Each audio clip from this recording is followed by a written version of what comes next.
Hello all, welcome to my channel. In case you are watching for the first time, this is a channel on engineering studies focusing more on electrical and electronics engineering.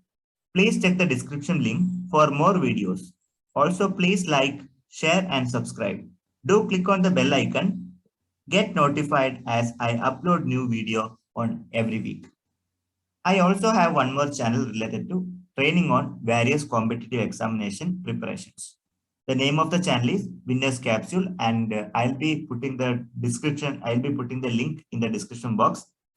I request you to share the particular link with your friends, those who are really preparing for competitive examination. Welcome to the playlist of Basic Electrical Engineering. In this video, I'll be discussing Faraday's laws of electromagnetic induction. First of all, I will be informing you that why will you learn Faraday's laws of electromagnetic induction? Actually, you know the transformer. You must have heard about transformer. Okay, transformer. Then induction motor. In most of the 80% of the industry that is actually operating with the induction motor. It's a purely inductive load. Okay, induction motor. Then alternator. You can call it as AC generator. AC generator.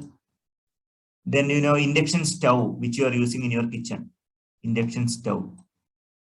Let me write it as induction stove.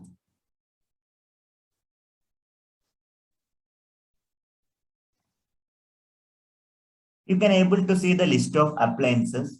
Those appliances are operating under Faraday's laws of electromagnetic induction.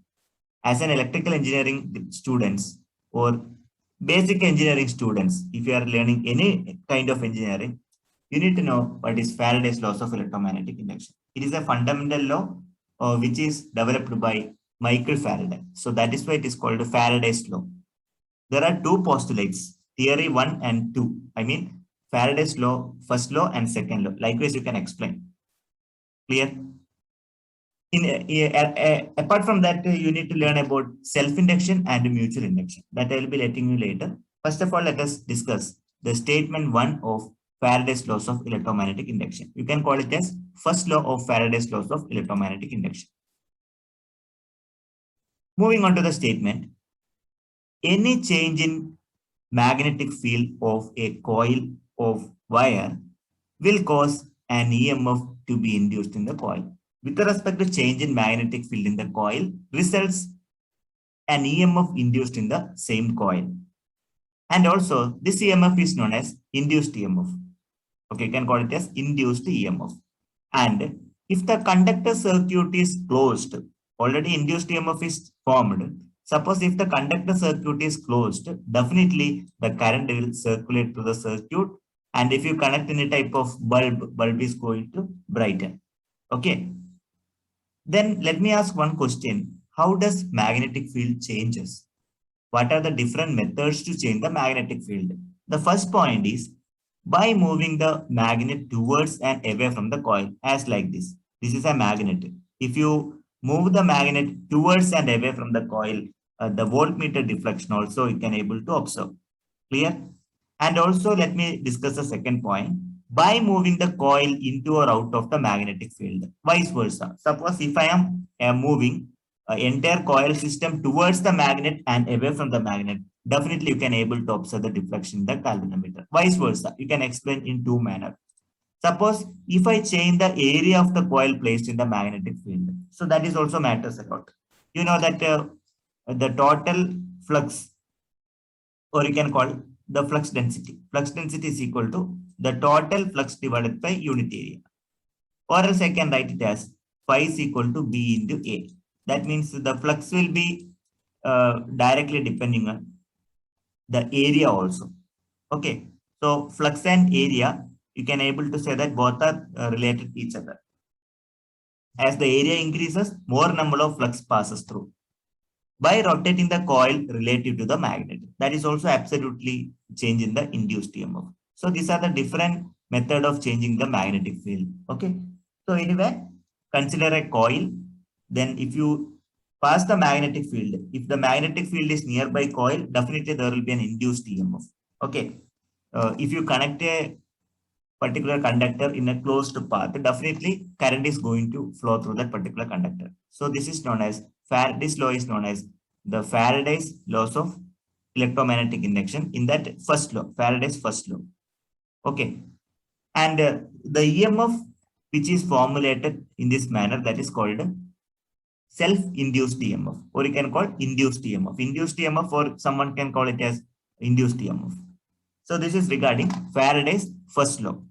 When it comes to the Faraday's second laws of electromagnetic induction, we can able to explain the Faraday's laws of electromagnetic induction, that is second law, in this manner.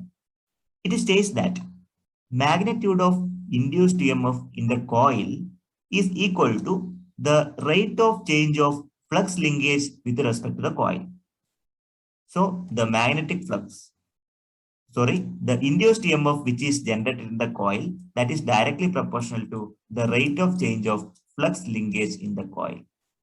So flux linkage is rate of change of flux linkage can be represented as d phi by dt.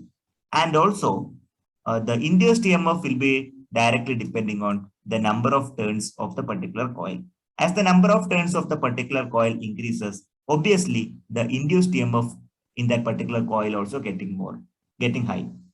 The flux linkage of the coil is the product of the number of turns of the coil and a flux associated with the coil. So if I combine this equation, E is directly proportional to d phi by dt, and also the induced EMF will be depending on the number of coils in that particular conductor. So if I combine these two relations, let me write it as E is directly proportional to N into d phi by dt. Okay, you can combine, you can write. That is also possible. So let me write it as E is equal to N into d phi by dt as shown below. Okay, same way. That means it's a product of the number of turns and the rate of change of flux linkage. And by applying Lenz's rule, I'll be explaining Lenz's rule in a separate session. Okay, so if you apply Lenz rule, I wanted to remove the proportionality constant. If I want to remove the proportionality constant, the induced EMF E can be written as minus N into d phi by dt. That means the production of induced EMF and this particular thing both are in opposite direction. That is regarding Lenz rule. I'll make a separate session on the Lenz rule, where flux is known, where phi is the flux in Weber, N is the number of turns of the coil. Okay. Then let me ask one question. Do you know what is magnetic flux? Magnetic flux is nothing but the total number of magnetic lines of force in a closed circuit or closed surface. That is known as magnetic flux. The total number of electromagnetic lines of force passing through a closed surface, that is called a flux. One more thing, the flux density. What is flux density? I already explained. The total flux divided by unit area. That is called the flux density. Okay, B is equal to phi upon A. This point also you have to remember. The unit of flux that is given in terms of Weber. Okay, that is a unit of flux. So if I talk about the unit of flux density, it will be Weber per meter square. Do remember these points because these are the fundamentals. Okay, so let me start a new session separately on fundamentals on magnetic circuit. But if you want to study the operation of alternator, induction motor, you must know the Faraday's law. That is why I have immediately started Faraday's law. Lenz's rule will be explained separately. Okay, what do you mean by Lenz's rule and the applications of Lenz's rule? So these are my references. If you are having any queries, you can ask with me. So in this session, I have discussed about what do you mean by Faraday's laws of electromagnetic induction. First of all, I have listed out the applications. Later, I have explained the Faraday's first law and afterwards the second law. Here, the thing is, if you are keeping the North Pole and South Pole, obviously the electromagnetic lines, these are the flux. Electromagnetic lines will be passing from North Pole to South Pole. If you keep a conductor over there, this is a conductor, definitely the flux will be interacting with the conductor. As a result, flux linkage will be taken place. As a result, an EMF will be induced in the conductor AB. Let me call it as AB. Okay, let me call it as AB. If you connect a wire in this closed path, definitely a current flow will be taken place. And the voltmeter gives a certain reading. That means voltmeter means induced EMF. That gives the induced EMF. Okay, here we can able to say that whenever the magnetic flux linked with the particular conductor, the flux linkage will be taken place. As a result, EMF will be induced in a particular conductor. The EMF that will be depending on the number of turns of the particular conductor. If I provide more coils, obviously the magnitude of induced EMF that also will be very high. So this is actually the basic explanation of Faraday's laws of electromagnetic induction.